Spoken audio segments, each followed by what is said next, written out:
Hi, this is Byron from Presslock Technologies. I'm a clinching specialist. I'm a cold metal joining specialist.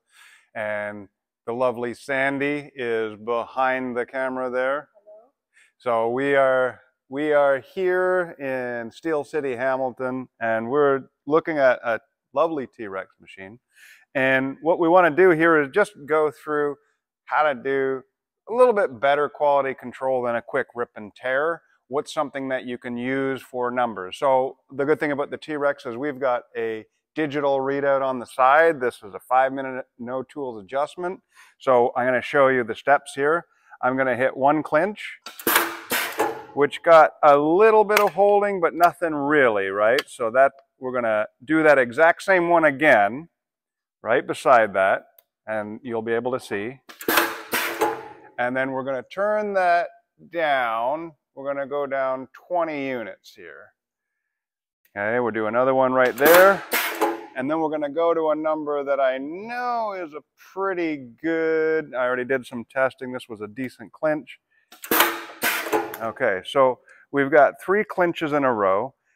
Okay, if we get a little bit closer here, you can see that the clinch visibly changes here.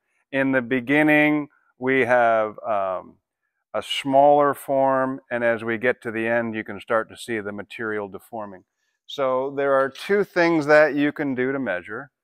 One is, and this you can do with a go, no go gauge as well, so you can measure across the clinch. So we're going to measure there, we get 263. We're going to measure here and we get 286, and we measure here and we get 294. So you can see with each adjustment, that diameter was getting bigger and bigger, right? So once we have a number we're happy with, then as long as it hits 294, we know we've got a good clinch. You can also make a go, no go gauge. So you just slide it over. As long as the gauge goes to the go, you're all right.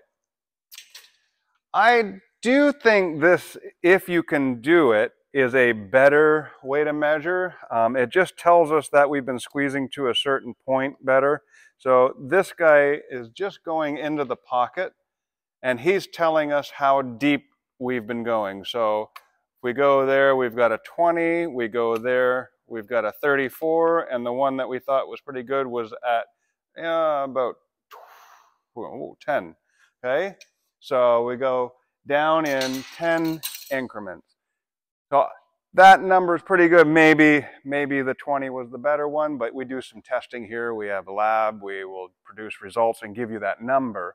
But what's important is for quality control, you want to know, are the clinches on there good? You don't have to rip it apart. You can have those numbers documented. You can take your tool over either with the caliper measuring the diameter, a go, no go gauge, or a clinch thickness tool. So usually the material stack up, if you divide that or divide that in 3, that's the number that you're looking for in that CT measurement.